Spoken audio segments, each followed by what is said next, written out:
le plaisir d'être là. Et ce que je vais faire en toute simplicité pour vous le présenter, ça va être de vous mettre à l'écran une petite vidéo qui va nous permettre justement d'en savoir plus sur Laurent. Une petite vidéo très brève, une petite minute, mais c'est toujours chouette aussi de commencer avec ce type de format.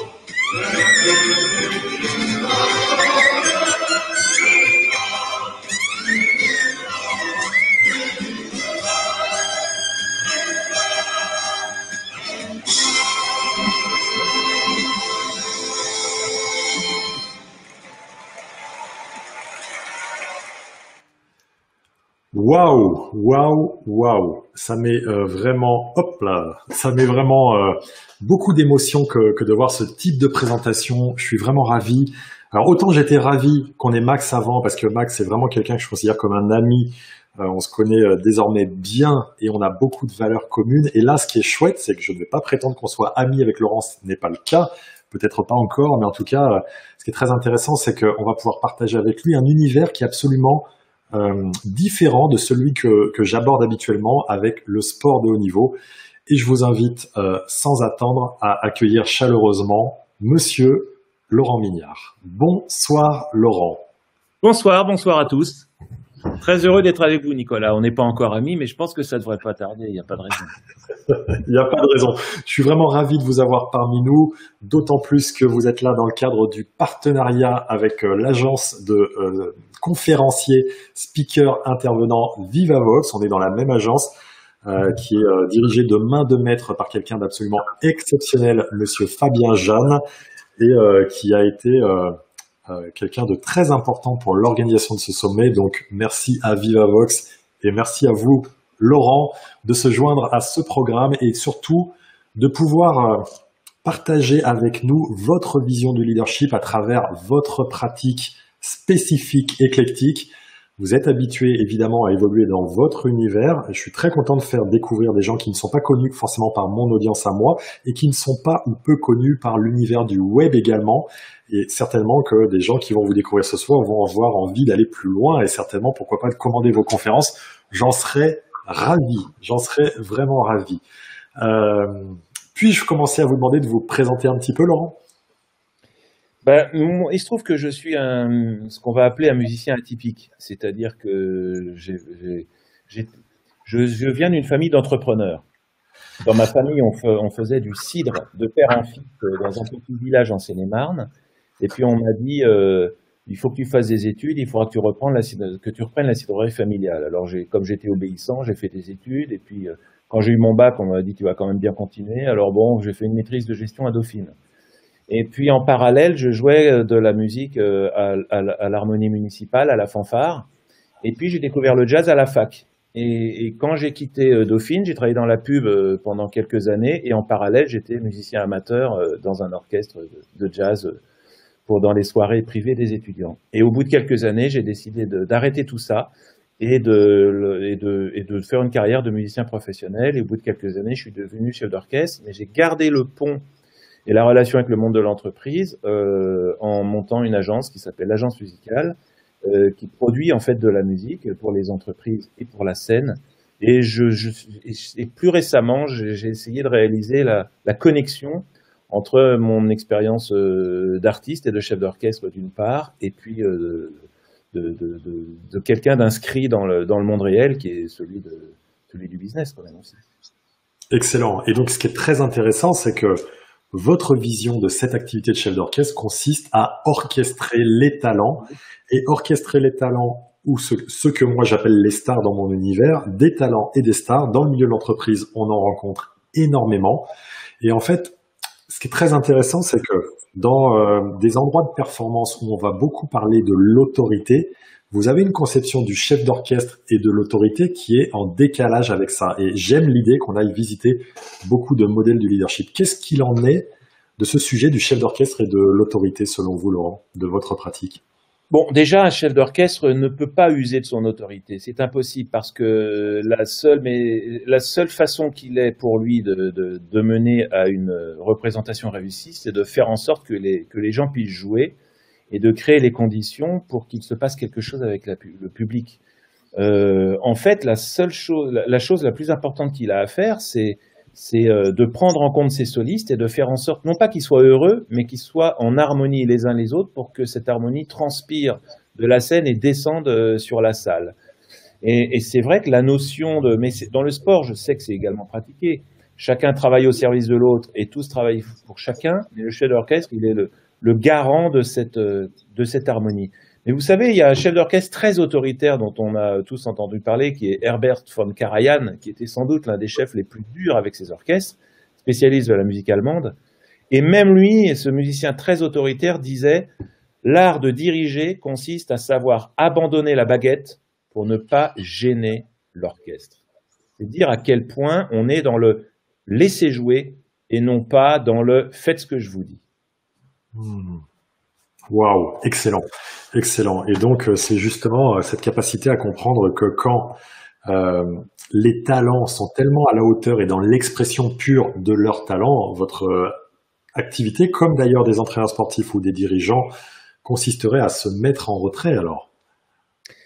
Oui, alors c'est-à-dire que, on va dire, en fait, je suis désolé Nicolas, je vais peut-être vous provoquer un petit peu, mais je suis très joueur.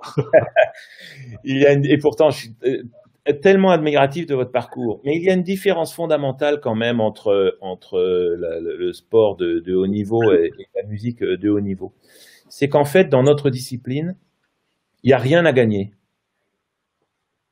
Il n'y a pas de médaille d'or, il n'y a pas de Jeux Olympiques, il n'y a pas de premier. Et quand on est dans les vestiaires, ça n'a pas de sens de se dire que on va les tuer, on va les bouffer, on va leur marcher dessus. Et ce vocabulaire qui est utile dans le dire du fighting, de l'engagement, il n'a aucun sens en musique. En fait, c'est peut-être idiot ce que je vais vous dire, mais c'est peut-être une approche beaucoup plus féminine du sujet qu'une approche virile. Et pourquoi je dis ça? C'est parce qu'en fait, on est obligé de prendre en compte tellement de critères extérieurs à notre propre discipline qu'on est obligé de trouver des chemins. Par exemple, je m'explique. Dans mon travail de chef d'orchestre, la première chose que j'ai à faire... Alors, je voudrais préciser tout de suite qu'il se trouve que l'orchestre que j'ai fondé en 2003, il est dédié exclusivement à la musique de Duke Ellington, qui est le plus grand compositeur de toute l'histoire du jazz, qui a changé le monde et qui a tenu à bout de bras son orchestre pendant 50 ans, malgré les crises, les modes et tout ce qu'on peut imaginer dans son parcours. Je suis musicien de jazz par ailleurs, mais le projet que je défends, c'est faire vivre la musique de Ellington aujourd'hui, bien qu'il soit mort depuis 1974. Et donc, dans mon travail de chef d'orchestre, la première chose que j'ai à faire, c'est, et les managers vont se reconnaître là-dedans, c'est d'adapter les instructions qui me sont données. Elles sont données par Ellington. Je les invente pas. Comme je fais vivre sa musique, le compositeur m'envoie par l'intermédiaire des disques, par l'intermédiaire de l'héritage, un canevas à faire jouer par les musiciens. Donc je dois intégrer ce qu'il demande à jouer, tous les morceaux qu'on veut jouer, et trouver la façon de l'adapter en fonction des musiciens que j'ai aujourd'hui. Une fois que ça c'est fait, je dois définir la ligne directrice du projet pour les musiciens. Je dois leur proposer un cadre et je dois le tenir. Je dois respecter les fondamentaux de la musique et je dois respecter plein d'équations qui sont évidemment pas uniquement musicales. J'ai moi-même mes propres limitations. Je travaille avec des musiciens qui sont des mercenaires physiquement éparpillés aux quatre coins de la France. Je dois maintenir un lien d'unité de l'équipe à distance, les garder motivés, sachant que je ne les vois un peu comme pour un sélectionneur d'une équipe nationale. Je ne les vois que quelques temps dans l'année. Le temps d'une répétition, le temps d'un concert, et ensuite tout le monde s'éparpille. Et en plus, je dois coordonner tous les métiers support à distance, le commercial, la communication, la maison de disques, l'attaché de presse, l'administration. En fait, je suis tout seul dans mon entreprise, mais je passe mon temps à coordonner tout le monde. Et si je donne des ordres à tout le monde, j'ai déjà essayé, je vous garantis, ça marche pas. Vous défendez l'idée, me semble-t-il, Laurent, que parmi les chefs d'orchestre de très haut niveau, il y a vraiment une singularité et que chacun a son style dans la façon de procéder. C'est bien ça? Oui, c'est vrai. En fait, quand on regarde des chefs d'orchestre, on va rencontrer des chefs d'orchestre qui vont parler très peu, d'autres qui vont parler beaucoup. Certains vont incarner sur leur corps physiquement ce qu'ils attendent de l'orchestre, d'autres vont danser, d'autres vont avoir un visage extrêmement violent, d'autres vont chercher le regard, d'autres vont passer par des systèmes plus d'organisation. Et ce qui est très intéressant, c'est que chaque chef a une façon de procéder différente. Mais, malgré toutes ces différences, il y a quand même... Allez-y, je préparerai quelque chose pour après. D'accord, je vois ce que vous allez faire. Il y a quand même un point commun entre tous ces chefs, c'est l'intention, parce qu'on ne peut pas emmener des gens si on ne sait pas où on veut aller, et je pense que c'est quand même la moindre des choses, un peu comme un chauffeur de bus. Et deuxièmement, l'incarnation. On ne peut pas laisser le soin à d'autres d'incarner le projet. Il faut mouiller le maillot soi-même. Il faut savoir où on va. L'intention et l'incarnation, c'est le point commun de toutes ces différences. Et quelle est la meilleure façon de diriger? C'est celle qui nous ressemble, celle qui nous correspond, celle avec laquelle on est en harmonie, puisqu'on ne peut pas vivre dans les chaussures d'un autre. On doit vivre dans ses propres chaussures. C'est magnifique parce que vous rebondissez absolument merveilleusement bien sur l'échange précédent avec Max Dorville où on parlait de clarté et d'identité pour pouvoir rayonner. Et peut-être que ce qu'on pourrait faire, c'est justement regarder une petite vidéo que vous m'avez gentiment adressée pour qu'on puisse regarder des chefs d'orchestre avec des styles différents, parfois opposés, mais dans lesquels on va retrouver ces deux registres que vous défendez et que vous explicitez avec beaucoup de clarté, que sont l'intention et l'incarnation. Alors, je passe par mon interface de partage d'écran en direct live et on va aller tout de suite voir comment cela se joue. Allez, on y va et on observe ces styles de personnalité absolument différents.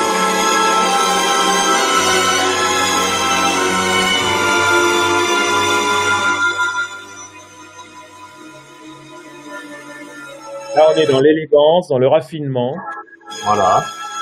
Oui, vous pouvez commenter. Oui. Très important, le jeté de tête. La coiffure compte également quand on dirige.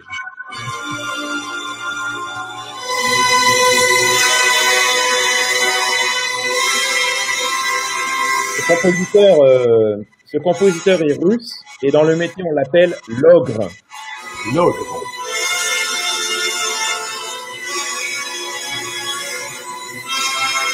Waouh.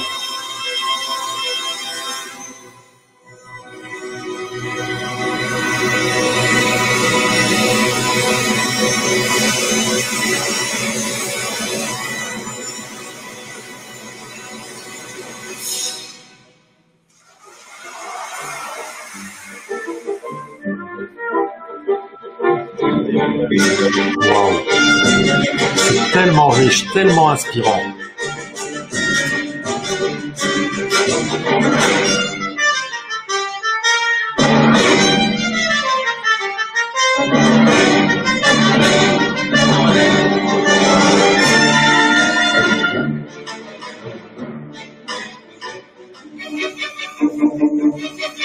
Et enfin, Leonard Bernstein. Incapable de diriger par le regard. Waouh, juste avec les yeux. Et sans les mains. Impressionnant.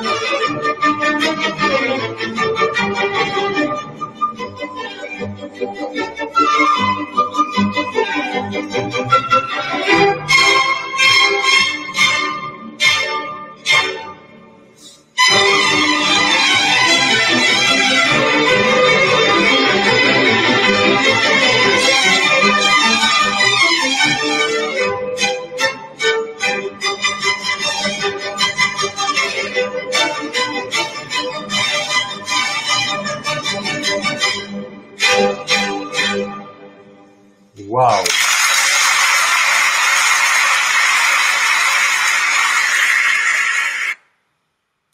Mon Dieu, qu'il est précieux de voir ces images pour comprendre ce que vous nous partagez. Oui, et vous voyez, quand on a vu Bernstein, pour moi, c'est le même genre qu'Ellington, on va peut-être en parler un petit peu après. Il y avait dans son regard de l'exigence, bien sûr, un contact avec chacun des musiciens visuellement et un contact personnel. Et ce que je voyais de plus fort, c'est de la gratitude. La gratitude envers la musique de Mozart qui était à jouer et surtout la gratitude envers les musiciens. Et d'ailleurs, vous avez peut-être remarqué, il a d'abord embrassé et remercié ses musiciens avant de se tourner vers le public. Et ça, c'est vraiment grand. Waouh. Et vous alors, duquel seriez-vous le plus proche? Parce que moi, ce qui me brûle les yeux, enfin les lèvres pour poser la question et les yeux, ça serait de vous voir à l'œuvre. Comment vous vous décririez, vous? Quel serait votre style d'être ce chef d'orchestre? Écoutez, d'abord, j'ai jamais pris des cours de direction d'orchestre. Comme beaucoup de musiciens, j'ai appris sur le tard et en réponse à un besoin. Et, et avec le temps, je me suis énormément inspiré de Duke Ellington. Vous savez, en fait, 15 musiciens de jazz, 15 mercenaires, 15 personnes qui font une carrière de soliste de leur côté. Ce sont des gens très indépendants. Et pour moi, ce sont 15 casseroles de lait sur le feu que je surveille en permanence. Et je suis devenu assez expert, je dis ça mais assez modestement, assez expert pour mesurer et anticiper leur motivation. Je pourrais écrire un essai de 20 pages sur chacun d'eux, ce qu'ils attendent, leur motivation. Certains ont besoin de reconnaissance, d'autres ont besoin d'argent, d'autres ont besoin de temps, d'autres ont besoin je sais pas, chaque personne a des choses différentes. Et mon travail, c'est de faire en sorte qu'ils soient à l'aise pour donner le meilleur. Et Ellington était un grand maître pour ça. Ouais, donc on est vraiment dans une fine connaissance hyper individualisée des gens que vous dirigez en fait, sans quoi vous ne pouvez pas avoir ce type de qualité d'harmonie, de création d'harmonie, si je comprends bien. C'est exactement ça. Vous savez, Ellington, il disait, quand un journaliste lui a demandé, mais dites-moi, Duke, vers la fin de sa vie, 50 ans de carrière, mais c'est extraordinaire. Je veux dire, personne n'a tenu aussi longtemps. Vous êtes l'orchestre de jazz le plus célèbre du monde. Vous êtes l'ambassadeur des États-Unis dans des tournées organisées par le département d'État. Vous avez la médaille de la Maison Blanche, qui est la plus grande distinction américaine. Il y a des pays qui ont fait des timbres à votre effigie. Comment vous expliquez ce succès? Et il a répondu, je dois tout à mes solistes. Waouh. Waouh. Est-ce que vous pensez, cher Laurent, que l'extrait vidéo concert de The Opener pourrait être quelque chose d'intéressant à partager maintenant à l'ensemble des personnes qui nous regardent? Je vous propose de passer sur l'interview de Stockholm, parce que je pense qu'on est directement dedans. Là. Parfait. Parfait. J'y vais de ce pas. Parce que on vous a concocté avec Laurent justement le fait de mettre en image et en musique, c'est ça qui est absolument admirable, l'ensemble de ces sujets. Je vais donc immédiatement obtempérer à notre chef d'orchestre. Hop, on va aller là.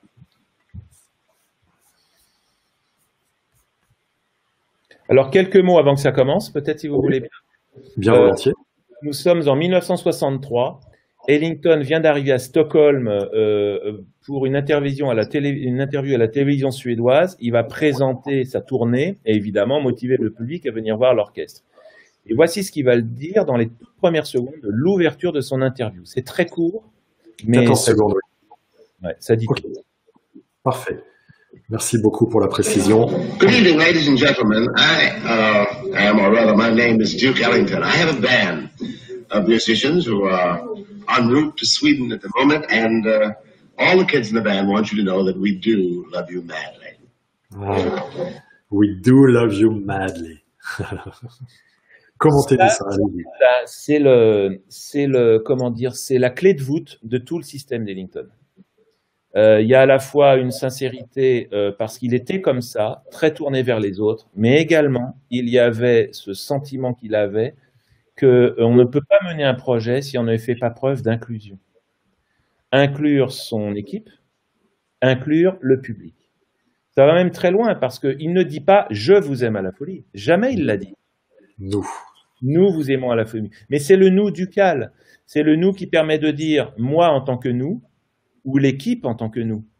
Donc c'est un nous suffisamment flou pour englober tout le monde Et puis cette façon justement d'aborder le public, il va proposer non pas le meilleur concert qu'on puisse exister, il va pas dire on va vous jouer des choses extraordinaires, les nouvelles créations, les solistes vont vous faire des sauts périlleux pendant qu'ils font des solos époustouflants. Non.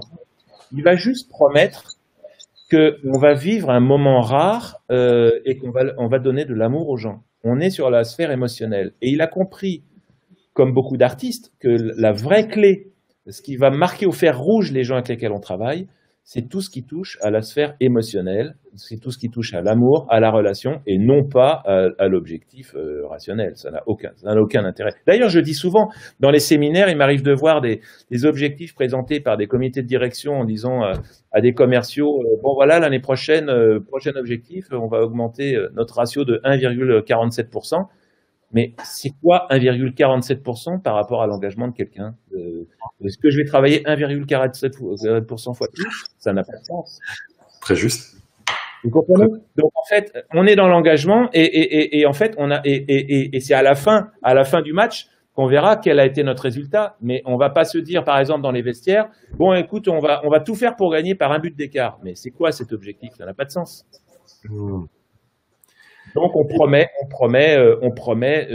un moment émotionnel puissant et ça n'est que ça, mais c'est tout ça. Ouais, ça n'est que ça, ce qui n'est pas rien, effectivement. Ce qui n'est pas rien. Et dans votre posture et votre vision de ces performances, parce que ça a beau être de l'art, c'est de la performance, il y a des fondamentaux implicites dans votre vision qui consistent à se mettre en vibration partagée. Qu'est-ce que ça vous évoque, ça? Oui, c'est ça. C'est-à-dire que, en fait, bon, le jazz et l'improvisation, c'est quelque chose de très particulier. On doit jouer des notes, certes, mais il y a une part de ce qu'on appelle de feeling, c'est-à-dire le sentiment du rythme.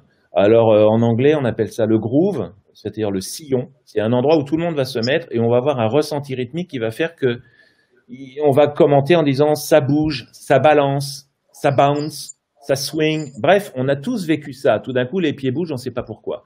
Et donc, ce sentiment-là, on a ça dans toutes les musiques noires américaines, bien sûr. Et donc, ça, c'est absolument fondamental. Mais pour arriver à faire ça, il faut que tout le monde s'écoute, non pas pour comprendre la beauté du jeu de son partenaire, mais pour se dire, je vais interagir pour apporter ma contribution à ce groove. Mais ce groove, il n'est pas uniquement pour les musiciens, il doit faire en sorte qu'il aille vers le public. Et on doit créer le sentiment auprès du public que ce qui leur est proposé, c'est ça l'évidence. Il ne peut pas y avoir autre chose que ce que l'on vous propose là. Ce moment rare, par le groove, par le rythme, il est là. Et j'en arrive à la conclusion que le point de départ pour arriver à travailler ensemble, ça n'est encore une fois pas du tout de jouer bien, ça n'est pas de jouer juste, ça n'est pas de faire une parfaite exécution, c'est de se mettre en vibration les uns avec les autres. Sans réfléchir, c'est vraiment du ressenti de vivre quelque chose ensemble. Si on vit quelque chose ensemble, quelles que soient les circonstances qui se dérouleront dans le concert, il se passera quelque chose et le concert sera réussi. Se mettre en vibration ensemble, vivre quelque chose ensemble, ça nous parle et je suis sûr que les gens de l'audience ce soir-là, on en a eu là 109 personnes qui nous regardent et beaucoup d'autres qui m'ont dit que le replay leur serait précieux. Je vous invite dans le chat à réfléchir véritablement à comment il est possible dans vos propres univers de vous mettre justement dans cette vibration partagée, en vibration ensemble. Et ce qu'on va faire, c'est qu'on va regarder un petit extrait qui nous évoque ça pour encore plus et mieux le ressentir via les mots qui sont ceux que vous nous proposez, Laurent. Je vous propose cet extrait. This finger snapping bit, ladies and gentlemen, and you are all invited to join the finger snapping crazy. I see I don't have to tell you. Nobody snaps their fingers on the beat. It's considered aggressive. Don't push it, just let it fall. And if you would like to be conservatively hip, and at the same time tilt the left earlobe.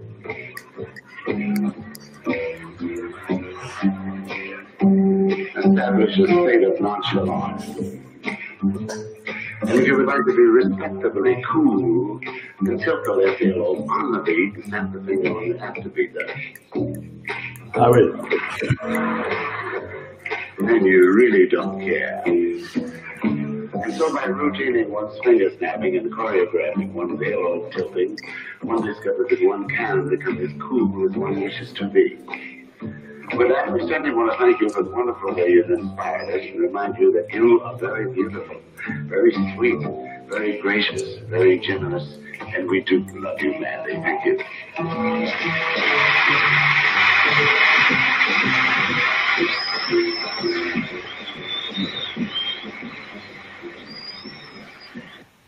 Waouh, waouh, waouh. Effectivement, c'est indispensable qu'on voit ça et qu'on le ressente. Donc déjà, je veux vous remercier parce qu'à partir de ce soir, je sais ce qu'il me faut faire pour être respectablement cool. Donc ça, bien que là-dessus, j'ai gagné ma soirée, c'est extraordinaire. Merci pour ce cadeau à $1 million pour l'ensemble de l'audience de ce soir. Et c'est vraiment fascinant parce que, à vous dire vrai, ces petites vidéos, là, moi, je voulais vivre l'expérience. Je me suis contraint à ne pas les regarder avant. Je voulais vivre l'expérience telle qu'elle était, dans le flow, dans l'interaction avec vous. Et je suis très touché de ressentir, et je comprends mieux que vous soyez fait une mission de vie d'être avec Duke Ellington, à quel point ce qu'il explique, et là, dans les consignes, je vais les appeler comme ça, de mon jargon à moi, alors que ce sont sûrement que des invitations, les consignes qu'il donne au public, c'est d'être pleinement dans l'amour de soi et de s'aimer sous toutes ses facettes, et dans quel point, justement, il fait un lien qui me semble très riche entre amour de soi et amour des autres. Qu'est-ce que ça vous évoque ? Alors, vous avez absolument raison. Ellington était humaniste et il avait autant d'envie et de plaisir d'avoir de bonnes relations avec le portier du Cotton Club, pardon, qu'avec la reine Élisabeth d'Angleterre, avec laquelle il avait une passion pour la famille royale britannique, parce qu'il avait quand même son petit tempérament aristocrate quand même aussi. Hein. Mais il ne faut pas que ça cache non plus une réalité qui est que Ellington, il a un business à faire tourner, quoi. Il a un orchestre de 15 musiciens dont il fait partie. Il y a selon les périodes, entre 12 et 30 personnes qui sont impliquées dans son organisation. Il a engagé ses musiciens qu'il paye 20% plus cher que les autres orchestres parce qu'il doit s'assurer de leur fidélité. Et les musiciens sont pas payés à la journée, ils sont pas payés au mois, ils sont annualisés. Wow. Et donc, à chaque fois qu'une nouvelle année commence, il se dit, il faut que j'arrive à faire tourner mon organisation. Et figurez-vous que bien que réalisant plus de 320 concerts par an, son activité de concert était déficitaire. Wow. Donc, il était dans la contrainte de créer des nouveaux morceaux pour d'abord faire de la nouveauté, mais également générer des droits d'auteur. Et donc, quand il est en concert, c'est quoi son problème ? C'est de faire ressentir au public le fait que, d'une part, vous êtes venu aujourd'hui, mais j'espère bien vous retrouver l'année prochaine quand je reviendrai dans la ville avec vos amis, et donc je viendrai vous voir tous les ans. Donc, je compte sur vous pour revenir, d'une part. D'autre part, il va falloir acheter mes disques parce que ça va également générer des droits d'auteur et des droits de production. Et c'est cet ensemble qui va faire qu'il a réussi à tenir son orchestre à bout de bras pendant 50 ans. En fait, il sait très bien qu'on ne peut pas attraper des mouches avec du vinaigre. La seule façon de s'assurer de la fidélité des gens, c'est d'envoyer beaucoup d'amour, beaucoup d'affection, beaucoup de renforcement positif, de dire aux gens ce qu'ils veulent entendre, parce qu'en fait, en retour, on recevra quelque chose. Et c'est de le faire de mon analyse et de ma culture à moi, avec un véritable lâcher-prise et sans attente excessive de retour, que justement, qui favorisera le fait que le retour se présentera justement. Absolument. Waouh. Être chef d'orchestre, et notamment l'exemple de Duke Ellington, rappelle bien les fondamentaux qui consistent à agir dans un cadre. Comment ça fonctionne, ce cadre qu'est un orchestre ? Comment c'est structuré ? Parce que beaucoup de personnes, et c'est ça qui est chouette dans cette soirée, c'est que vous allez pouvoir nous acculturer à ça. Comment c'est structuré ? Comment ça fonctionne ? Quels sont les détails de ce type d'organisation ? C'est vrai que quand on assiste à une représentation, que ce soit un orchestre symphonique, un big band de jazz de 15 musiciens, ou même une petite formation, un quatuor à cordes ou un quintet de jazz, il y a une organisation. On a la sensation, vue de l'extérieur, qu'on assiste à ce que j'appelle un être collectif en mouvement. Mais cet être collectif, il est évidemment structuré. Parfois, j'entends dans des séminaires des gens qui me disent écoutez, c'est bien gentil votre conférence, mais bon, vous êtes musicien, franchement, c'est cool pour vous, parce que nous, je peux vous dire que dans notre business, c'est quand même autre chose, hein. On a une organisation, on a des services, on a des patrons, on a un middle management qui court après, on a des clients, on a des reporting à faire, on a des instructions, des procédures. Franchement, moi, je préférais être musicien parce que c'est sympa quand même, vous, hein. Au niveau du cadre, j'aimerais pas. Venez voir comment c'est chez nous, vous allez voir. Eh ben moi, je suis pas du tout d'accord avec ça, parce que en fait, c'est méconnaître notre activité que de considérer que notre cadre est souple. Vous savez quoi? En fait, il est encore plus rigide que celui de l'entreprise. Waouh. Pourquoi? Parce qu'il a deux types de cadres. Il y a le cadre de l'organisation elle-même, comment l'orchestre est structuré, je vais y revenir. Et le deuxième cadre à l'intérieur de ça, c'est un champ d'instruction extrêmement rigoureux qui est la partition. Alors, je vais d'abord parler de l'orchestre lui-même. L'orchestre, en fait, il est organisé en sections d'instruments. Avec le temps, depuis la période baroque, progressivement, les orchestres se sont agrandis et on a regroupé les instruments par famille. C'est comme ça qu'on va se retrouver dans un big band de jazz au premier rang avec cinq saxophones qui sont le même type d'instrument, même s'ils ont des tailles différentes et par conséquent des timbres et des hauteurs de son différentes. Derrière les 5 saxophones, on a 3 trombones. Derrière les 3 trombones, on a 4 trompettes. Et puis à côté de tout ça, il y a ce qu'on appelle une section rythmique, qui sont 3 instruments hétéroclites, qui doivent arriver à créer un son et un univers rythmique ensemble, bien que ayant des factures d'instruments totalement aux antipodes, c'est-à-dire un piano, une contrebasse, et puis une sorte de truc qui fait du bruit avec lequel il faut qu'on fasse croire que c'est de la musique, c'est une batterie. Et donc, la difficulté, c'est, et on voit bien qu'il y a un système pyramidal qui se met en place avec un management indirect dans chacun des étages, extrêmement souple, où chaque section doit d'abord sonner en elle-même déjà de façon bien, un peu comme des services qui doivent travailler ensemble, hein, la com, l'administration, la recherche et développement et la production. Donc les services doivent travailler ensemble, ils doivent être homogènes. Alors si on rentre à l'intérieur de chaque section, personne ne le voit, mais une section est dirigée par un lead, c'est-à-dire un lead au sens anglais, celui qui conduit. Le lead alto, c'est un saxophone qui est au milieu de la section. Le lead trombone, il est également au milieu de la section. Le lead trompette aussi. Et c'est quoi son travail? C'est de jouer la musique telle qu'elle est demandée, telle qu'elle est sur les partitions, d'une certaine façon, ce qui lui semble être la façon la plus convenable, la plus adaptée au contexte, avec un certain phrasé, une articulation, jouer fort, pas fort, avec du vibrato ou pas. Bref, une façon de jouer. Parce que comme disait Miles Davis, ce qui compte, c'est pas ce qu'on joue, c'est la façon dont on le joue, évidemment. Joli.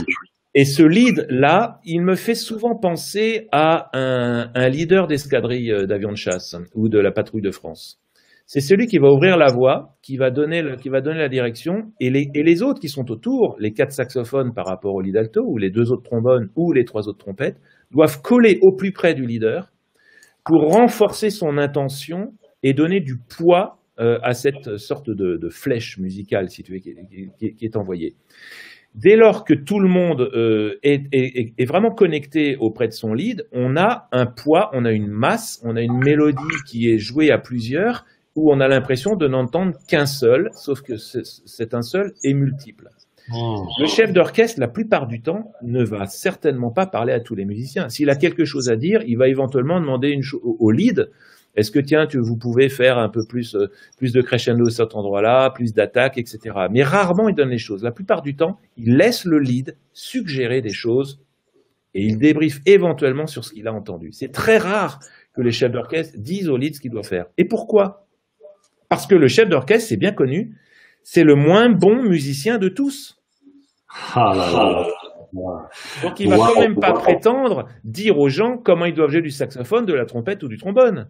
En revanche, son rôle, c'est d'être devant, d'entendre les résultats et un petit peu comme avec une table de mixage, de dire aux musiciens, écoutez, sur ce que j'entends moi, voilà comment on pourrait améliorer les équilibres. Et ça, c'est un vrai besoin des musiciens. parce que le musicien, quand il est dans l'orchestre, il n'entend pas tout, c'est impossible. Le quatrième trompette, imaginez que le quatrième trompette, au fond à droite de l'orchestre, il est éloigné de presque 9 mètres du deuxième ténor qui est devant à gauche. Il ne l'entend pas jouer. Il faut bien comprendre que dans un orchestre, on n'entend pas la plupart de nos collègues. Wow. C'est un petit peu comme au basket quand on va faire une passe à l'aveugle. Oui, je vois. Vous voyez, donc on pressent que le musicien va jouer là. On s'attend à ce qu'il soit au rendez-vous du groove, de l'intention, mais on va jouer sans savoir s'il est vraiment là. Et c'est le chef d'orchestre, par sa position, par le fait d'incarner justement le rôle du premier auditeur, qui va fixer l'attention et fixer les intentions de chacun des musiciens. Donc ça nécessite une grande confiance de la part des musiciens. Vous savez, j'ai une anecdote là-dessus. Ça fait maintenant depuis 2003 que je dirige cet orchestre. Et puis au début, évidemment, comme tous les jeunes un peu tout fous qui voulaient contrôler l'affaire, il y avait un vieux de la vieille qui était le premier alto qui était là et je lui disais faites ci, faites ça, plus fort, moins fort. Je faisais des gestes dans tous les sens pour donner des instructions, un peu comme si je me prenais au chef, quoi. Et puis à un moment, il s'est arrêté et il m'a dit Laurent, je peux te dire un truc? Ouais, dis-moi, ça m'intéresse parce que tu peux arrêter de bouger. Tu sais, en fait, je vais te dire ce dont on a besoin. Je vais te dire ce dont on a besoin. On a besoin que tu nous donnes le bon tempo. Ni trop vite, ni trop lent. Là, c'est toi qui le donnes. Il faut que tu nous lances tous ensemble. Il faut qu'à un moment ou à un autre, si tu constates un déséquilibre, tu fais un simple petit geste pour nous dire un peu plus, un peu moins, mais c'est tout. Après, tu peux aller te promener, hein. Ensuite, tu reviens, si tu veux déclencher un soliste pour une improvisation, tu nous dis continuer de jouer ou au contraire, on reprend à la lettre I une fois qu'on a fini les solos. Et à la fin, sur le point d'orgue, tu arrêtes l'orchestre tous ensemble. C'est tout. Nous, on a besoin que tu fasses ça. Et le reste, tu nous gênes. Waouh. Alors là, il faut vraiment tout de suite parce que vous avez envoyé tout ça d'un coup. J'ai pris des notes et j'aime faire la pour qu'on retienne les messages puissamment. Ce que cette personne vous a dit, c'est on a besoin qu'un leader, autrement dit, vous dans la situation, mais le leader doit, donner le tempo, 2, lancer. Ce que vous avez dit un peu préalablement, qui était un des rôles qui consiste à ouvrir la voie, que j'ai écrit dans le chat d'ailleurs. 3, si tu constates un déséquilibre, signifie-le nous avec un tout petit geste. Pas avec véhémence et agressivité, etc. 4, si tu dois déclencher un soliste, autrement dit une opportunité, une action individuelle, fais-le.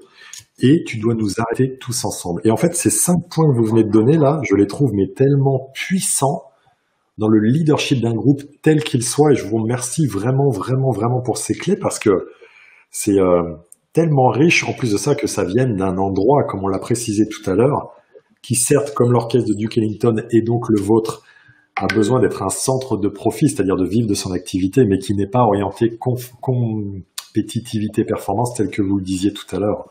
Waouh, merci pour ces précieux apports. Il me semble qu'il y a un musicien particulier en la personne du contrebassiste. Qu'est-ce que vous pourriez nous dire sur celui-ci? C'est vrai que le contrebassiste, il est particulier. Imaginez-vous quand même, c'est quelqu'un qui joue que des notes graves. Son travail, c'est de faire le tempo. Boum, boum, boum, boum, boum, boum. Ce tempo, il est également fait avec des notes de musique. Donc, ça nous donne les notes fondamentales des accords sur lesquels toute la musique va se poser. Donc, il joue vraiment les fondamentaux. Mais personne ne l'écoute. C'est vrai. Vous avez, vous, un souvenir d'un concert d'avoir écouté le contrebassiste? Je dois reconnaître que non. Non, on écoute le soliste. Dans le rock, on regarde le guitarero, éventuellement le batteur, mais le bassiste, personne n'écoute jamais le bassiste. Tout le monde s'en fout du bassiste. En plus, il est au fond de l'orchestre. Il va jamais devant pour prendre un solo. Il n'y a jamais son nom sur l'affiche. Et puis, vous savez, en plus, à la fin du concert, c'est jamais lui qui part avec les filles. Il fallait le préciser, effectivement. Oui. Donc, moi, j'appelle ça un esclave consentant. Waouh. Mais alors, et en même temps, quand on lui demande pourquoi il fait tout ça, la plupart des bassistes vous répondront parce que moi, mon kiff, c'est le groove. C'est faire un tapis qui va faire que tout le monde peut jouer. C'est vraiment l'art du service parce qu'il est né et il vit pour le groove. Moi, je sers à ça. J'adore, j'aime ça. Alors après, quand je transpose dans le monde de l'entreprise, je me dis, mais est-ce que tous, autant que nous sommes dans nos engagements professionnels, on les voit, nos contrebassistes autour de nous? Est-ce qu'on les valorise? Est-ce qu'on leur renvoie cette reconnaissance légitime de leur rapport dans le groupe? Est-ce qu'on les reconnaît? Est-ce que déjà on les voit? Est-ce que déjà on a conscience? Parce que si le bassiste s'arrête, tout le monde rentre à la maison, hein, je peux vous le dire. Et nos bassistes, s'ils s'arrêtent dans nos entreprises, qu'est-ce qui se passe? Tout le monde rentre à la maison, c'est terminé. Et comment on fait alors? Comment on va faire pour entretenir la motivation du bassiste? De quoi il a besoin? Il a juste besoin de reconnaissance de temps en temps. Oui. Mais la reconnaissance, pour moi, ça n'est pas aller voir de temps en temps le contrebassiste du service support en lui disant dites-moi Virginie, il faut que je vous dise, hein, formidable, merci, puis bravo hein, pour tout ce que vous faites, c'est super. Bon boulot. Ça marche pas ça, c'est zéro. En revanche, ce qui marche, et c'est ce que j'essaye de faire moi avec les musiciens, c'est d'utiliser le syndrome Moneypenny. Vous vous souvenez de la Moneypenny? Oui, oui. Quand James revient de mission, et que, il lui a un petit cadeau, quelque chose. Quand il revient de mission et qu'il va dans le bureau de M, il passe par le bureau de Moneypenny. Et il a un petit mot, une petite attention, presque rien. Et Moneypenny, elle est convaincue, après ces 2 ou 3 secondes sur lesquelles James a passé un peu d'attention, que si James a sauvé le monde, c'est grâce au billet d'avion qu'elle a pris. Et ça, le bassiste, il a absolument besoin de le savoir. Alors, c'est pas la peine de faire des réunions annuelles de débriefing, d'entretien professionnel pour dire « Bon, on va faire un point sur ton… » Non, c'est juste en passant, faut que je te dise, voilà. Ouais. Alors moi, je les appelle ceux-là les travailleurs de l'ombre dans le sport de haut niveau, dans le basketball. Je pense à Ronny Turiaf, qui a joué avec LeBron James, qui a joué avec Kobe Bryant. Ces deux qui sont parmi les plus grandes stars de la NBA adoraient jouer avec lui, alors qu'il jouait 5 minutes par match, mais il était là pour les remonter, pour les encourager, pour les soutenir dans les moments difficiles.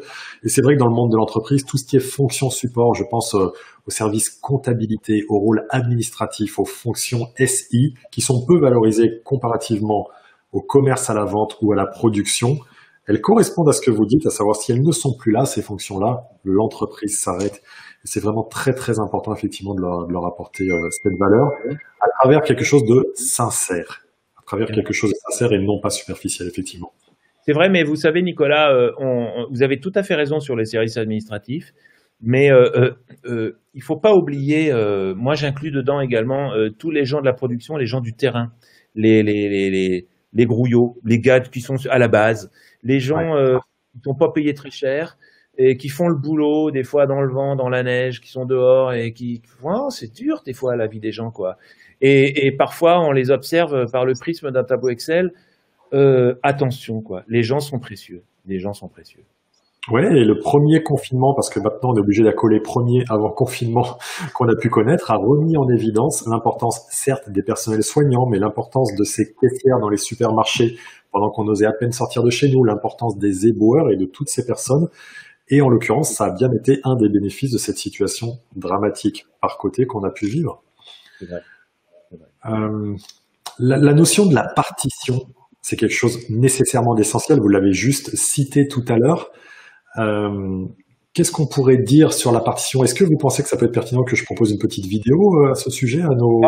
On peut regarder une partition, oui, en effet. Allez, on va en regarder une. On va en regarder une dès à présent. Comme ça, vous allez pouvoir nous la commenter en images. Ça va être très, très riche. J'y vais de ce pas.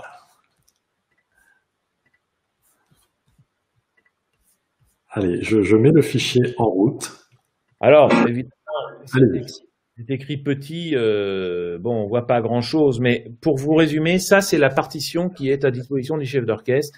Chacune des lignes représente les instructions qui sont données aux musiciens. Il y a 15 lignes, 15 musiciens. Et on voit, quand il y a rien d'écrit, le musicien ne doit pas jouer. Quand il y a quelque chose d'écrit, c'est pas la peine d'avoir fait 20 ans de solfège pour comprendre ça. Quand il y a quelque chose d'écrit, plus ça va dire soit une note courte, soit une note longue. Et si elle est en hauteur plus haut, c'est une note haute. Si elle est plus basse, c'est une note basse. Voilà. Bon, après sol, ré, la, etc. Mais ce que je voudrais souligner, c'est que, vous voyez, on dit le jazz, c'est cool, c'est sympa le jazz. Imaginez par exemple, là, vous voyez la première ligne. Il n'y a rien à jouer pendant 8 mesures. Dans les 8 cases de la première ligne, il n'y a rien. Il y a un petit truc au milieu qui dit une pause, donc ça veut dire ne jouez pas. Vous pensez qu'il y a un gars va se dire « Oh, écoute, je sais pas, moi je le sens bien. Moi je veux faire un petit truc là. » Mais non, tu joues pas. Non, mais c'est cool, c'est le jazz, je vais faire un petit truc, c'est sympa. Non, tu ne joues pas. Mais ensuite, quand on arrive à la 4e mesure pour le 4e trompette, 4e temps, tu joues un sol. C'est pas un fa, c'est pas un mi. Et c'est un sol sur le 4e temps, c'est pas avant, c'est après. C'est exactement et pile là. Et après, tu vas jouer un do. Et t'as intérêt à jouer un do. C'est pas un ré ou un do bémol, c'est un do. Et ce champ d'instruction, les notes qui sont données, mais c'est même pas une instruction, c'est une obligation formelle et absolue. C'est comme un feu rouge, quoi, ou un feu vert. Donc, l'interprétation, maintenant, la plupart du temps, c'est que quand ces notes sont données, rien n'est écrit la plupart du temps sur comment il faut les jouer. Et c'est là où ça devient intéressant. Comment on sait qu'il faut jouer? Comment on arrive à savoir si cette note, il faut la jouer fort, pas fort, avec de l'inflexion, avec beaucoup d'attaque, avec du vibrato? Est-ce qu'il faut la jouer courte? Est-ce qu'il faut la jouer longue? La même note peut être jouée courte ou peut être jouée longue selon les contextes. On peut faire ta ou ta. Et pourtant, ça s'écrit pareil. Ça va être un petit peu comme une langue vivante, sur l'accent et le contexte. Comment on peut savoir ça? On peut le savoir par notre culture musicale. Ça, c'est de l'écoute globale de l'environnement et de la culture musicale. Mais c'est surtout par l'écoute que l'on saura comment il faut jouer les notes. On écoute les collègues et progressivement, on arrive à trouver. Le champ d'instruction, il est par l'écoute. Et j'ai d'ailleurs remarqué une chose, parmi les erreurs que j'ai commises au début de ma carrière de chef d'orchestre, j'avais tendance à écrire plein de choses, des instructions. Et j'ai remarqué que plus j'écrivais de choses sur la partition, plus les gens les lisaient, moins ils étaient à l'écoute et moins ça sonnait. Et j'ai commencé à enlever le maximum de choses, épurer la partition avec que des notes, et ils étaient obligés de s'écouter parce qu'en fait, il y avait aucune intention. Et ils étaient obligés de trouver par eux-mêmes l'endroit et trouver ce qui sonnait pour eux. Waouh, c'est excellent parce que vous rapportez à nouveau l'importance du cadre et ça me fait penser aux 3 composantes de l'estime de soi chez les enfants qu'un chercheur spécialisé sur le sujet qui s'appelle Baumeister avait identifié. Il disait: pour que les enfants aient une forte estime de soi, ils ont besoin d'un cadre et de règles strictes. Alors qu'on pourrait penser, comme pour le jazz, que c'est, excusez-moi l'expression ou pas, la fête du slip, on s'amuse dans tous les sens. Non. Les enfants ont besoin d'un cadre et de règles strictes. Ensuite, à l'intérieur de celui-ci, ils ont besoin d'un espace de liberté au sein duquel évoluer, la façon de jouer la note telle que vous nous le disiez. Et alors, ce qui est très, très, très important, c'est que le 3e élément d'estime de soi pour un enfant qu'on rejoint à travers Duke Ellington et ce que vous avez dit tout à l'heure, et franchement, ça se présente comme ça n'est pas préparé, c'est un amour inconditionnel qu'on a donné à l'enfant qui s'indique sous la modalité « Loulou, quelles que soient les pires bêtises que tu feras, je t'aimerai quand même. » Et en fait, je trouve qu'il y a un parallèle très intéressant sur l'estime de soi chez les enfants et ce que vous nous présentez via la partition sur ce cadre, mais cet espace de liberté à l'intérieur sous-tendu par un amour massif. Je trouve ça absolument magique pour vous dire, ouais, ça me fait briller les yeux. Il y a un aspect qui est très important dans votre art, c'est celui de l'écoute. De l'écoute, justement. Qu'est-ce que vous pourriez nous dire par rapport à ça, cher Laurent? Disons que l'écoute, ça va vous paraître bizarre, mais on n'écoute pas avec ses oreilles. Ah là là, j'adore. Ça sert à rien. Et moi qui vous parle, il faut que vous sachiez que j'ai 80% de perte d'audition sur l'oreille gauche et j'ai pas un très bon spectre stéréophonique, mais c'est pas là que ça se passe. En fait, comment un musicien de jazz écoute? D'abord, il écoute profondément. Quand on dit profondément, c'est en activant le ressenti, voire l'empathie. C'est-à-dire essayer de se laisser pénétrer par ce qui se passe autour de nous. On écoute également pour s'orienter, parce que comme je le disais, la plupart des instructions ne sont pas dites. Donc il faut, par l'écoute, savoir où on doit aller. On écoute avec réactivité, et là on va se rapprocher beaucoup du sport, parce que évidemment, chaque fois qu'il se passe un environnement, un moment musical, et il y en a des centaines et des centaines par minute dans un concert. On doit être sur le qui-vive et interagir en fonction de tout ce qui va se passer. Et enfin, on écoute, c'est peut-être le plus important, avec générosité. Et quand je dis écouter avec générosité, ça veut dire que, d'abord, l'écoute attentive est en soi-même, est en elle-même un acte de générosité. Les gens le ressentent. Quand on les écoute, ils le ressentent et ils sont déjà dans de bonnes conditions. Mais surtout, on va essayer de se laisser gagner par la beauté et le rayonnement de son partenaire.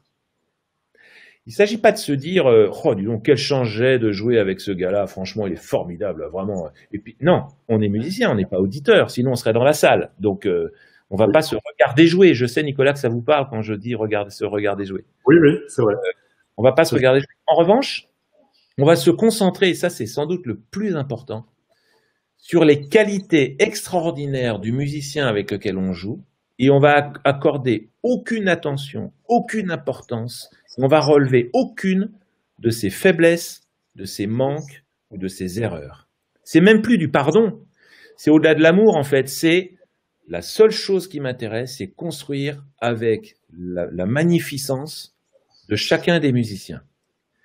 Et ça nous emmène dans une direction extraordinaire qui est en fait la notion d'excellence d'une part et la notion de responsabilité d'autre part qui était le grand dada d'Ellington. D'ailleurs, on a une petite vidéo qu'on pourrait présenter qui est celle des limitations. Il y a une petite théorie Ellington. Si vous voulez, on l'écoute et puis après on la commente. Allez, on va y aller. C'est parti. Maintenant, je maîtrise tellement l'outil, c'est fantastique. Vous me dites, on fait celle-là, je suis prêt, je suis dans les starts, c'est absolument exceptionnel. Allez, je la mets en grand écran et on y va. Every musician in the world has some limitation. I mean, you take the world's greatest virtuoso symphony violinist. There are a lot of things he can't play. And by the same token, you take the guys who are considered jazz musicians, there are things that they can't do. But the wise players are those who play what they can master. Somebody like Tricky Sam, when he worked with a plunger, there's a certain position of his mute.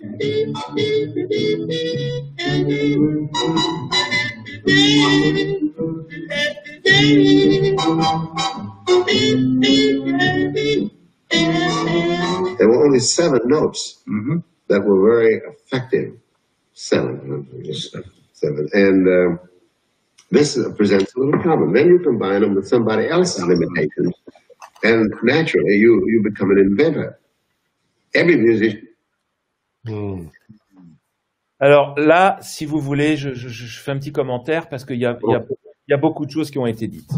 La première chose qu'il dit, c'est pas parce que vous savez tout jouer, et la plupart des musiciens connaissent tellement de choses et savent faire plein de choses. C'est pas parce que vous savez faire plein de choses que vous devez faire plein de choses. Le musicien avisé est celui qui va jouer, présenter au public ce qu'il maîtrise parfaitement. Quand Ellington dit parfaitement, c'est t'es le meilleur du monde pour faire un truc. Et c'est là-dessus qu'on va te reconnaître, c'est là-dessus qu'on va t'identifier, et c'est là-dessus qu'on va construire. Il prenait le cas de Tricky Sam au trombone qui avait seulement 7 notes, mais avec cette sorte de sourdine, il créait un son absolument incroyable. Ellington n'est pas allé voir Tricky Sam en lui disant « Dis donc, il n'y a que 7 notes, il faudrait quand même que tu travailles les autres, ça serait formidable. » Non, non, non. Il a pris ces 7 notes comme un trésor. Il a même écrit des compositions de petits concertos de 3 minutes en mettant en scène les 7 notes de Tricky Sam. Et personne dans la salle n'a dit « Dites-moi, il n'y a que 7 notes, elles sont où les autres ?» Personne n'a fait ça. Il a créé une œuvre à partir de ce qu'on lui a apporté, quelque chose de unique au monde, quelque chose de incroyable. Et là, ça devient intéressant parce que il dit quand on combine les limitations, c'est-à-dire, c'est en creux donc, ces choses extraordinaires et tant pis si on n'a pas les autres, et qu'on les combine avec celles d'un autre musicien, on devient un inventeur. Ça dit plusieurs choses. Ça dit, d'une part, je ne suis pas responsable, en fait, de toutes les merveilles que j'ai écrites pendant 50 ans. Il a écrit quand même plus de 1000 morceaux. C'est pas moi qui ai écrit, en fait. C'est tout ce que m'ont apporté les musiciens qui m'ont permis d'écrire. Il faut savoir que Ellington, il écrivait la nuit après les concerts. Il se terminait vers 2 ou 3 heures du matin. et il se couchait après l'aube. Donc il écrivait avec le son de ses musiciens dans l'oreille. Il avait en tête des fragments ou des extraits d'improvisation de ses musiciens qui devenaient des nouvelles compositions. En fait, son tromboniste, Lawrence Brown, qui était un sale con d'ailleurs, qui a passé son temps à dire à la terre entière que Ellington était un suceur de sang et que de toute façon, sans nous, Ellington, il ne serait rien. Élégant. Ellington a répondu, c'est vrai. Il se trouve que sans moi, il ne serait rien non plus. Oui, mais c'est vrai que je dois tout à mes musiciens. Vous vous souvenez, au début, on a dit, je dois tout à mes musiciens. Là, donc, il aspire tout ce que lui donnent ses musiciens pour transformer le plomb en or, en fait. Mais attention, ça veut dire qu'il crée également les conditions pour que chacun des musiciens rentre en de cercle vertueux, parce qu'il sait très bien, le musicien dans cet orchestre. Et d'ailleurs, mon orchestre, c'est un petit peu pareil. Hein. Si les gens n'apportent pas, non pas le meilleur d'eux-mêmes, mais le côté unique d'eux-mêmes, là où il n'y a plus de concurrence, là où on est uniquement soi-même, ben, il n'a rien à faire dans cet orchestre. Ils le savent. Et donc, chez Ellington, c'était le cas. Donc, les musiciens sont extrêmement motivés à apporter le meilleur d'eux-mêmes parce qu'ils savent que c'est en fait la marmite dans laquelle on va faire bouillir la bonne soupe. Mais d'un autre côté, quand le chef d'orchestre reçoit tous ces trésors, il a intérêt à en faire quelque chose. Et oui, c'est sa responsabilité. C'est la démotivation assurée. Et là, et c'est là où on voit bien cette notion d'exigence. Je demande, non pas le meilleur, ça veut rien dire le meilleur. Je demande votre exceptionnel. La responsabilité, vous êtes responsable de me le donner, sinon vous n'avez rien à faire ici. Mais la spirale va faire que de toute façon, vous allez être motivé à le faire. Parce que quand il y a un copain qui le fait à droite et un autre qui le fait à gauche, au bout d'un moment, on a envie également chacun de montrer ce qu'on sait faire. Et à l'inverse, le chef d'orchestre, il est dans l'excellence pour favoriser ça et dans la responsabilité de le mettre en œuvre. Donc ça marche dans les deux sens, ça nécessite de la confiance, mais cette responsabilité, moi, je la connecte toujours avec la notion d'excellence. Ah. Peut-être que je voudrais vous envoyer sur un dernier thème, une dernière approche qui serait celle de la bienveillance et de comment on s'y prend quand on est chef d'orchestre, notamment pour installer un climat de sérénité, quels que soient les événements, même si on a un type comme celui que vous évoquiez qui dit ça de vous alors que vous êtes chef d'orchestre, comment on s'y prend par rapport à ça? La bienveillance, il y a la bienveillance un peu cucul la praline, et oui. Puis il y a la vraie.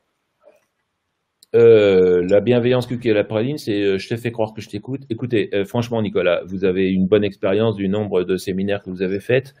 Oui. Et vous avez ressenti parfois, vous-même en tant que modérateur, ou même dans la salle, le fait que, dites-moi, le comité de direction, ils sont en train de nous dire qu'ils nous aiment, ils nous disent un truc, mais ils nous prennent encore pour des billes, quoi. Enfin, c'est encore que des mots, tout ça. Combien de fois on l'a vu? Combien de fois on l'a entendu? Sérieux. Très juste. Et moi, combien de fois j'ai dit à des comités de direction, est-ce que vous êtes sûr que vous êtes aligné sur ce que vous dites aux gens? Bon. Et c'est pareil, hein, on a des entraîneurs de sport, vous en connaissez, qui font croire qu'ils vous aiment, mais en fait, dès que vous commencez à faire une faute, ils vous dégagent, ils vous dégomment, vous êtes un moins que rien, vous êtes une serpillière, quoi. Donc c'est pas bon, ça marche pas, ça. Non, la vraie bienveillance, c'est au-delà du pardon, en fait, c'est l'acceptation de l'autre tel qu'il est, tout simplement. C'est pas la peine d'être une route de sainteté, de se transformer en moine bouddhiste ou en Jésus-Christ pour dire je suis bienveillant. Non, la bienveillance, c'est simplement l'autre est qui il est avec ses qualités, ses défauts. Je le prends tel qu'il est dans son entier, je me concentre sur ses qualités et ses défauts. S'ils ne gênent pas le projet, alors j'en fais mon affaire. Et c'est ça la clé. Si le projet est menacé, là on doit intervenir. C'est ce que faisait Ellington. Mais vous savez, il n'a viré que 4 musiciens dans toute sa carrière. Hein. Ah, dans les 50 années, effectivement. Ouais. Parfois, il rendait un petit peu la vie dure aux gens pour qu'ils partent d'eux-mêmes. On fait tout ça, des fois de temps en temps. Bon. Mais virer des gens, il savait qu'à chaque fois, c'est un traumatisme. Et moi, un jour, j'ai viré un musicien, ça a foutu en l'air tout l'équilibre de l'orchestre. C'est un truc qui est un échec. D'abord, c'est un premier échec, c'est l'échec du manager, de toute façon. Oui, c'est pas l'échec du manager, oui. Et parce qu'on a mal recruté ou alors qu'on n'a pas passé suffisamment d'attention. Enfin, de toute façon, c'est un échec. Donc, en fait, cette bienveillance, c'est accepter l'autre quel qu'il est. Il y a des cas, des situations incroyable. On n'aura pas le temps de passer peut-être la vidéo parce qu'elle est peut-être un petit peu longue. Vous avez une idée en tête, non? Oui, j'en ai une en tête de Perdido, Copenhague 1905. Vous voulez regarder ça? On a le temps? Non, moi j'ai le temps, mais vous? Ou la dernière? C'est pour nos amis également. Je ne sais pas s'ils s'ennuient derrière de l'autre côté de l'écran. Vous ennuyez, les amis, de l'autre côté de l'écran? Ils sont encore à plus de 100 avec nous, alors qu'on est à 10 minutes de plus, donc c'est que vous êtes passionnants, et ils en témoignent dans tous les commentaires. Donc bon, moi, je on va regarder cette petite vidéo, qui est un exemple éclairant de la situation d'Ellington. On n'est pas une bande de potes quand on est dans un orchestre. Je voudrais quand même dire ça aussi au passage. Nous travaillons ensemble. Hein. Attention, hein. On part pas en vacances ensemble, on s'invite pas à dîner, on prend pas des apéros les uns avec les autres. On est chacun dans son coin. On se retrouve pour répéter, on joue ensemble. On se dit éventuellement même pas bonjour et même pas au revoir et on repart. Mais par contre, quand on joue ensemble, on est à la vie et à la mort. Eh bien, ces gens qui sont des professionnels et qui vivent ensemble quasiment 24 heures sur 24, parfois il arrive des situations totalement inattendues. Nous sommes ici en 1965 à Copenhague. Alors c'est l'Opéra de Copenhague. Vous imaginez, la salle est magnifique. Il y a la télévision, le public est plein à craquer, la salle est pleine à craquer, le public est chaud comme la braise. Et Ellington va envoyer un morceau qui s'appelle Perdido. Perdido étant l'un des morceaux les plus attendus du répertoire, et il se passe une situation tout à fait anachronique. Waouh, on va regarder ça sans plus attendre.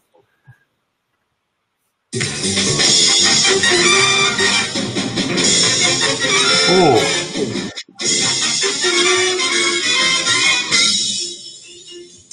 Oh, je l'ai vu.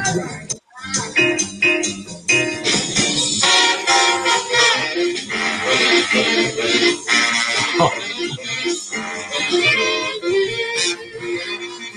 Oui, il y a un musicien qui dort sur scène au premier rang. Oui. Paul Gonzalez, il dort sur scène.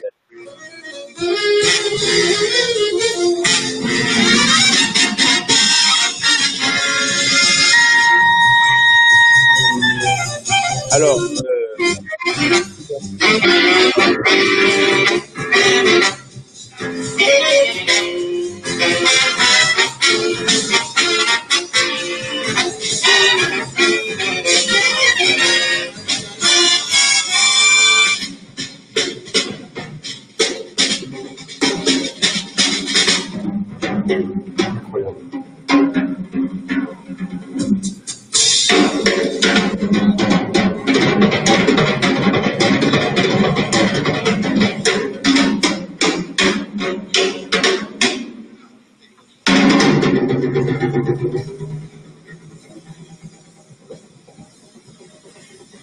Sam Woodyard.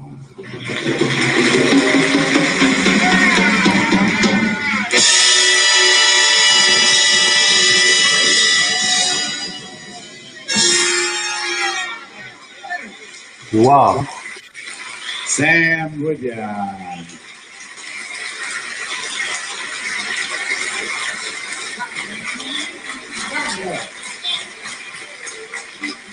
Sam Woodyard. Thank you very much for Sam Woodyard.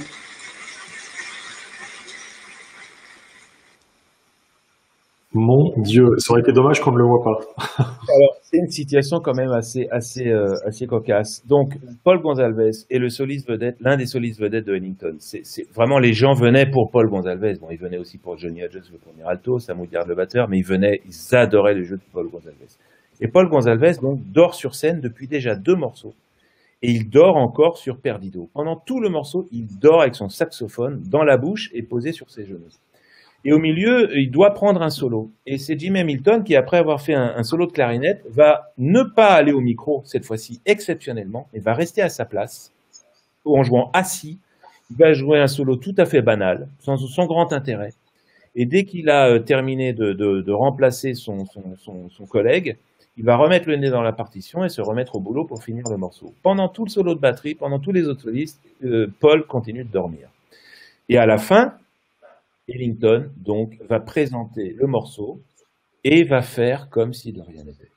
C'est-à-dire qu'il ne va même pas aller voir son musicien pour le réveiller. On n'est même pas dans le show must go on, on n'est même pas en train de faire croire que tout va bien.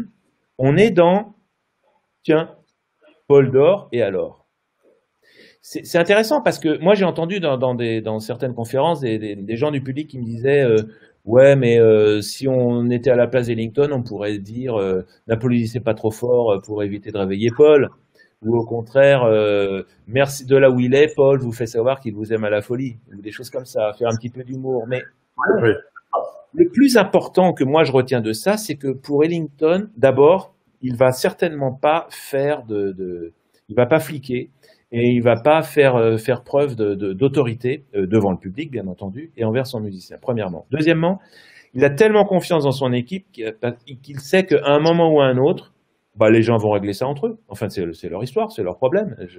Moi, je suis connecté à ma musique et au public. Je vais pas en plus jouer le garde-chiourme. Et puis, il y a aussi quelque chose, et c'est ce qui se passe d'ailleurs à la fin, puisque Jimi Hamilton, par un geste très bienveillant, très délicat, très doux, prend le bras de Paul et lui dit coucou Paul, bon, maintenant tu pourrais revenir, on a un peu besoin de toi, quoi. Mais surtout, ce que je retiens, c'est que pour Ellington, on n'a pas l'impression qu'il ait un problème. J'ai entendu dire également dans les réactions des conférences, vous vous rendez compte pour qui on passe? Mais il s'en fout. Ouais. C'était quoi le contrat en fait? Remettons-nous au tout début de mon intervention. Qu'est-ce qu'on promet au public?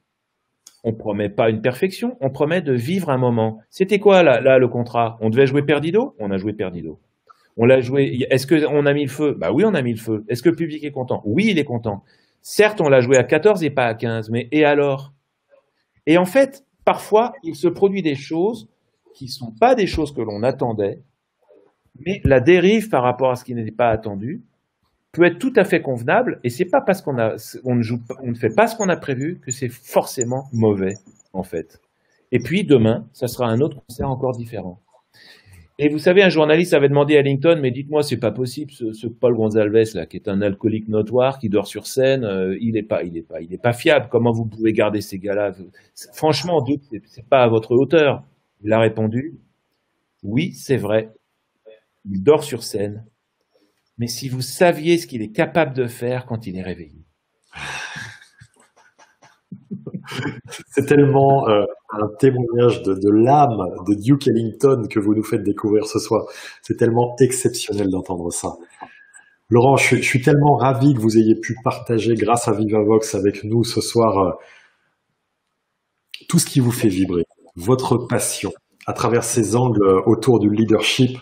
Je veux sincèrement vous remercier de votre présence et inviter tous les membres de ma communauté de suivre ce que vous faites, d'aller voir vos œuvres, de vous faire intervenir en entreprise parce que c'est tellement riche, tellement éclairant et tellement, pour vous c'est votre pratique, donc c'est votre quotidien, c'est logique tout ça, mais tellement différenciant de ce qu'on peut voir ici ou là. Et je suis plein de gratitude à travers ce que vous nous avez partagé. Et ce que je souhaiterais maintenant vous dire, c'est que je suis tellement heureux de savoir qu'il vous reste seulement 32 années à animer votre propre groupe, votre propre orchestre, et vous savez pourquoi je dis ça, puisque j'ai bien entendu que Duke Ellington a animé son orchestre pendant 50 ans. Vous avez commencé en 2003, la target, alors je sais on parle pas performance, c'est 2053.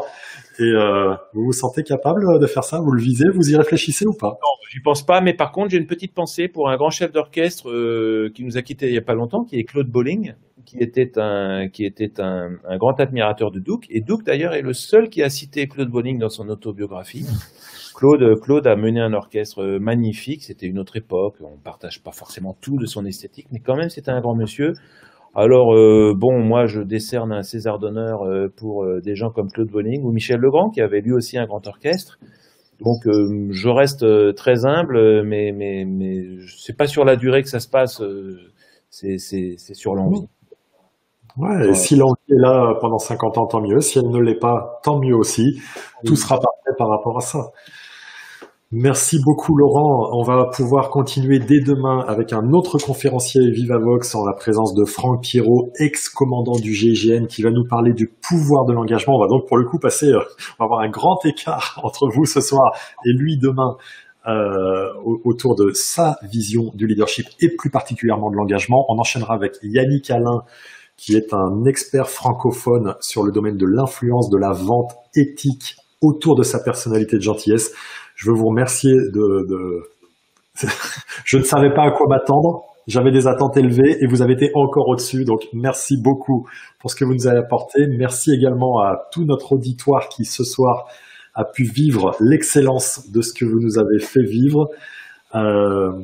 On se retrouve. Moi, je voudrais dire un petit mot. Je voudrais vous remercier et vous dire que c'est un grand honneur d'être en compagnie de tous ces invités que vous animez merveilleusement, Nicolas. Donc forcément, j'ai beaucoup de gratitude sur le fait d'être invité, et notamment par l'équipe de Vivavox qui fait un super boulot.